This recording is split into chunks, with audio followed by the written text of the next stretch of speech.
এমনিতেও একটা বড় সৌভাগ্যবান আমরা। আমাদের একটা মস্ত বড় জনসংখ্যা। আগে মনে করতাম এটা বড় বোঝা বলে, এটা সম্পদ, মানব সম্পদ। যেহেতু প্রযুক্তি আসার ফলে কোনো মানুষই আর কোনো বোঝা নয়, প্রতিটি মানুষই হলো এখন সম্পদ, উদ্ভাবনের সম্পদ, এন্টারপ্রেনিয়ারশিপের সম্পদ, নতুন আবিষ্কারের সম্পদ। আমরা সেই সম্পদের সম্পদশালী।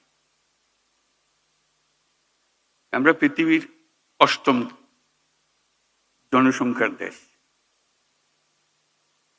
কাজে সোজা কথা না, তলারের জায়গা না, একদম উপরের জায়গা। মানুষ এগোতে পারছে না বহু দেশে তার মানুষের অভাবে। আমরা যে মধ্যপ্রাচ্যে লোক পাঠাই, তারা কোন দুঃখে আমাদেরকে নেই? তাদের লোক নাই, টাকা আছে, লোক নেই, সেই জন্য আমাদেরকে ডাকে। পৃথিবীর সব লোক বসে আছে কখন আমাদের থেকে লোক পাবে।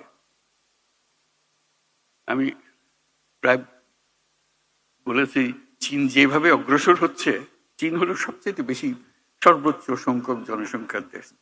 যেভাবে অগ্রসর হচ্ছে, কিছুদিন পরে বোধহয় আমাদের কাছ থেকে লোক চাইবে, তার এত টান করবে তখন। এই হলো আমাদের সুযোগ। আমাদের সুযোগ শুধু সংখ্যায় না, আমি সংখ্যার উপরে বেশি গুরুত্ব দিচ্ছি না, সংখ্যা গুরুত্বপূর্ণ, কিন্তু প্রতিটি তরুণ